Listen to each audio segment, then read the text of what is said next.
नमस्ते विद्यार्थियों। हम लोग एक अनुच्छेद पर चर्चा कर लिए, वो था पर्यावरण संरक्षण। आज एक अनुच्छेद पर और चर्चा करेंगे। शीर्षक है राष्ट्रीय पर्व।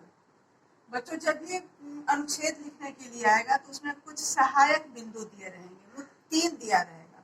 अब वो डिपेंड करता है कि किस तरह का अनुच्छेद है। उस पर राष्ट्रीय पर्व पर आएगा तो जो हेल्पिंग बिंदु रहेंगे, हेल्पिंग पॉइंट्स रहेंगे, वो रहेगा राष्ट्रीय पर्व का अर्थ या राष्ट्रीय पर्व से तात्पर्य। दूसरा रहेगा राष्ट्रीय पर्व के प्रकार, कितने प्रकार के राष्ट्रीय पर्व हैं हमारे, या कितने तरह के हैं, एक करके रहेगा कितने तरह। और तीसरा रहेगा उद्देश्य या हमारा कर्तव्य। हमारा कर्तव्य क्या है।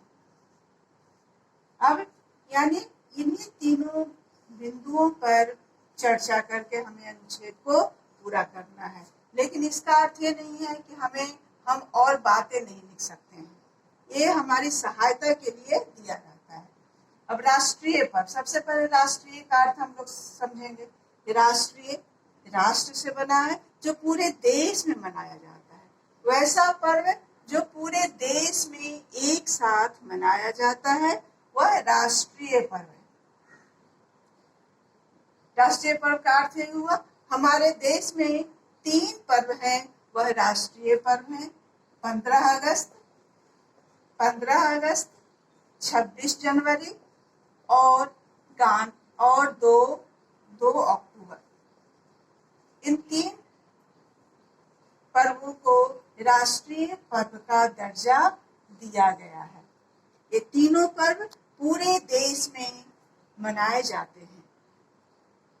अब एक एक कर 3, 5, 5, 6 वाक्य तीनों के बारे में लिखेंगे। सबसे पहले 15 अगस्त। हम सब जानते हैं 15 अगस्त 1947 को हमें आज़ादी मिली थी, हमारा देश स्वतंत्र हुआ था। और तभी से 15 अगस्त को हम स्वतंत्रता दिवस के रूप में मनाते हैं। यह हमारा राष्ट्रीय पर्व है। इसमें केंद्र स्तर पर प्रधानमंत्री और राज्य में मुख्यमंत्री झंडा फहराते हैं। लगभग सभी सरकारी भवनों पर, प्रमुख स्थलों पर, सार्वजनिक स्थलों पर, शिक्षण संस्थाओं में तिरंगा फहराया जाता है। और अपनी आज़ादी में जिन लोगों ने बलिदान दी है, उनके बलिदान को याद किया जाता है, स्मरण करते हैं हम, और प्रतिज्ञा लेते हैं कि हम अपनी आज़ादी को किसी भी कीमत पर अक्षुण्ण रखेंगे। तो ये है हमारा 15 अगस्त। इसमें मुख्य रूप से बलिदान को याद किया जाता है, देश की आज़ादी को याद किया जाता है। पूरे देश में प्रसन्नता और उत्सव का माहौल रहता है। सभी जगह, छोटे बड़े सभी जगह एक हमें राष्ट्रीय झंडा दिख जाता है। दूसरा है 26 जनवरी। 26 जनवरी 1950 को हमारे देश में संविधान लागू हुआ था, और तभी से 26 जनवरी को गणतंत्र दिवस के रूप में हम मनाते हैं। लेकिन दरअसल हमारा संविधान 26 नवंबर 1949 को ही बनकर तैयार हो गया था। 26 जनवरी का ऐतिहासिक महत्व था, इसलिए 26 जनवरी को गणतंत्र दिवस बनाया गया। और इस दिन भी केंद्र स्तर पर राष्ट्रपति और राज्य में राज्यपाल झंडा फहराते हैं। स्वतंत्रता दिवस की तरह ही इसमें भी सब जगह, छोटे बड़े सभी जगहों पर, सार्वजनिक स्थलों पर, प्रमुख कार्यालयों, शिक्षण संस्थानों में राष्ट्रीय झंडा फहराया जाता है। और इस दिन देश के विकास को समर्पित होता है, उससे संबंधित झांकी निकलती है। 26 जनवरी 1950 को हमारा देश भारत विश्व के मानचित्र पर एक सर्वप्रभुत्व संपन्न गणराज्य के रूप में सामने आया था। अपना कानून बना, संविधान बन गया, और उसी संविधान के अनुसार देश में कानून लागू हुए, देश का सारा काम होने लगा। तो ये 26 जनवरी, इसमें शौर्य का प्रदर्शन होता है, अपनी उन्नति का प्रदर्शन होता है और राज्य स्तर पर विभिन्न तरह की झांकियां निकलती हैं। तो ये 2 राष्ट्रीय पर्व हैं हमारे। और तीसरा है 2 अक्टूबर। यह गांधी जी का जन्मदिन है। गांधी जयंती को राष्ट्रीय पर्व का दर्जा दिया गया है।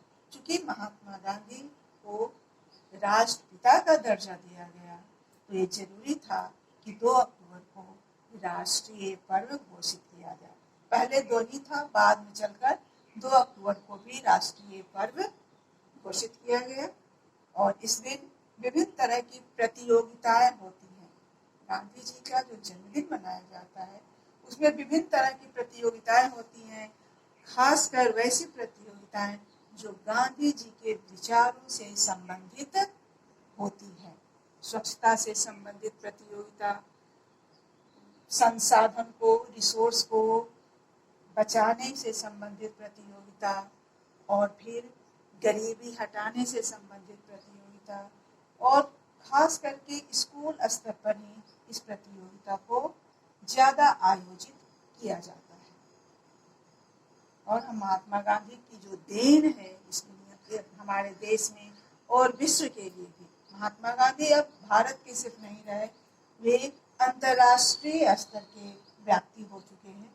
तो देश और दुनिया को जो महात्मा गांधी की देन है उसको याद किया जाता है, उन्हें श्रद्धांजलि दी जाती है। तो इस तरह से 3 राष्ट्रीय पर्व के बारे में हम लोग जाने। कितने प्रकार, दूसरा पॉइंट हो गया। उसके बाद है तीसरा जो बिंदु है वह उद्देश्य और कर्तव्य। राष्ट्रीय पर्व हम क्यों मनाते हैं और हमारा कर्तव्य क्या है इस राष्ट्रीय पर्व के।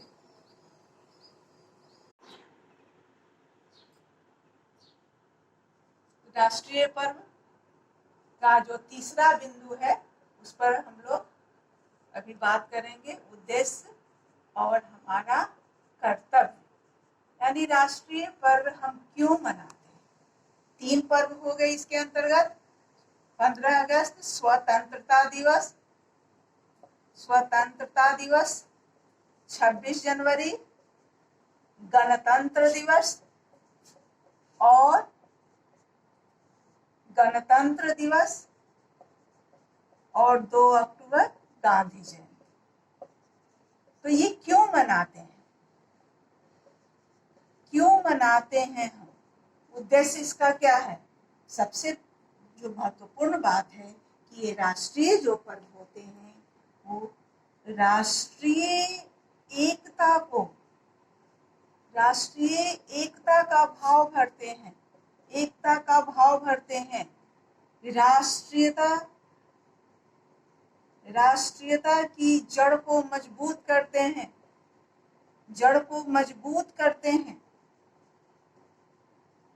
और देश को एकता के सूत्र में बांधते हैं। एकता के सूत्र में सांप्रदायिकता का जो बीज अंकुरित होते रहता है, सांप्रदायिकता का जो बीज अंकुरित होते रहता है उसको अंकुरित होते रहता है, उसको समाप्त करने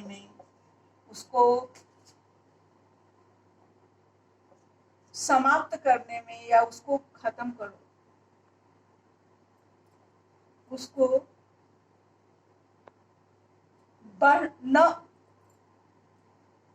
उसको बढ़ने नहीं देते हैं ये राष्ट्रीय पर्व। तो ये राष्ट्रीय पर्व का जो सबसे प्रमुख काम है वह यह सांप्रदायिकता के भाव या बीज जो अंकुरित होते हैं उसको आगे नहीं बढ़ने देते, उसको दबा देते हैं ताकि वो समाप्त हो जाता है। और राष्ट्रीय एकता, इसके अतिरिक्त एक अंतरराष्ट्रीय, इस राष्ट्रीय पर्व से अंतरराष्ट्रीय सद्भावना को भी बल मिलता है। अंतरराष्ट्रीय सद्भावना को भी बल मिलता है। तो ये प्रमुख उद्देश्य है। हम विभिन्न तरह के जो जाति व्यवस्था, धर्म, ये सब से ऊपर उठकर राष्ट्रीय पर्व मनाते हैं। तो एक तरह से जाति पाति और धार्मिक मतभेद से ऊपर उठकर हम काम करना सीखते हैं। हमारी सोच इससे ऊपर उठने में समर्थ होने लगती है। तो ये राष्ट्रीय पर्व का उद्देश्य है जो बहुत जरूरी है।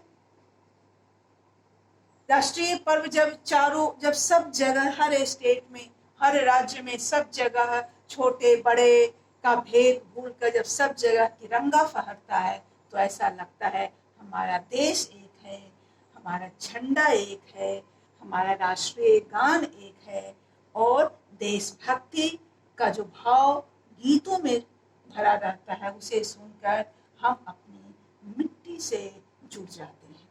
तो ये है राष्ट्रीय पर्व का उद्देश्य। अब हुआ हमारा कर्तव्य क्या है। ये जो राष्ट्रीय पर्व हम मना रहे हैं तो मनाते समय हमारा कर्तव्य क्या होना चाहिए। हर नागरिक का क्या कर्तव्य है राष्ट्रीय पर्व के लिए। तो राष्ट्रीय पर्व के लिए नागरिक का सबसे पहला कर्तव्य है कि वह अपने राष्ट्रीय ध्वज का सम्मान करे। राष्ट्रीय ध्वज का सम्मान करे हमारा कर्तव्य है। स्वतंत्रता दिवस और गणतंत्र दिवस को अपने से जोड़े और उस दिन किसी भी तरह का कम से कम उस दिन किसी भी तरह का ऐसा वक्तव्य न दे, ऐसी बात न कहे, ऐसा काम न करे जिससे हमारे राष्ट्रीय एकता पर गलत प्रभाव पड़े। तो ये हमारा कर्तव्य है। और क्या कर्तव्य है राष्ट्रीय पर्व मनाने के समय मनाते हैं तो सब एक कर्तव्य यह भी बनता है कि हम इस भाव को उस वर्ग तक ले जाएं जो वंचित है, जो इसका अर्थ नहीं समझता है, जो गणतंत्र दिवस, स्वतंत्रता दिवस और गांधी जयंती से जो जुड़ा हुआ नहीं है, अभी तक नहीं जुड़ा है, उस वंचित वर्ग तक, उस उपेक्षित वर्ग तक इस भाव को हमें ले जाना है ताकि वह भी देश की आजादी का अर्थ समझे और उसे भी लगे कि यह देश हमारा है और इसके लिए वह उसका भी अपने देश की मिट्टी से लगाव हो। अब चर्चा तो हम कर ली। अब राष्ट्रीय पर्व से संबंधित आप एक दो कोटेशन लिखना चाहें तो वह भी लिख सकते हैं, क्योंकि अनुच्छेद में कोटेशन लिखने से उसका जो महत्व है या उसका जो प्रभाव है, बच्चों ये मार्क्स जो हम लाते हैं एग्जाम में उसके लिए उसका प्रभाव अधिक पड़ता है। तो 15 अगस्त, 26 जनवरी या गांधी जयंती से संबंधित कोई कोटेशन आप लिखना चाहते हैं तो लिख सकते हैं। एक कोटेशन हम लिख रहे हैं। चढ़े हिमालय की चोटी पर, चढ़े हिमालय की चोटी पर, चढ़े हिमालय की चोटी पर, फिर भी ऊपर चढ़ना है, फिर भी ऊपर चढ़ना है, चढ़ना है हमें हिमालय की चोटी पर, हमें हिमालय की चोटी पर नया हिमालय गढ़ना है, नया हिमालय गढ़ना है।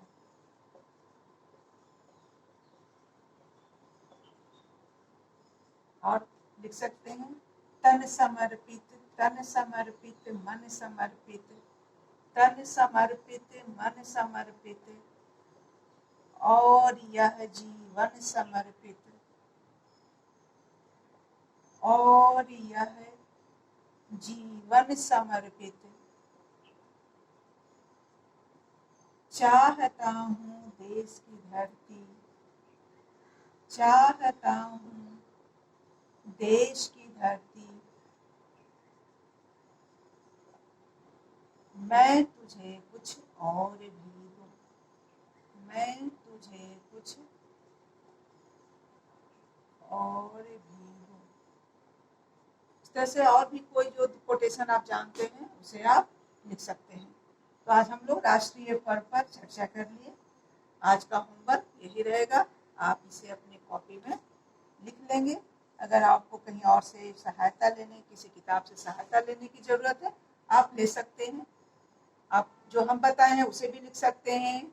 आप जो जानते हैं कुछ इसके अतिरिक्त वो भी लिख सकते हैं, या किसी किताब की सहायता लेकर भी आप लिख सकते हैं। तो इस तरह से आज का क्लास समाप्त होता है। आप इसे अपनी कॉपी पर कर लेंगे। धन्यवाद।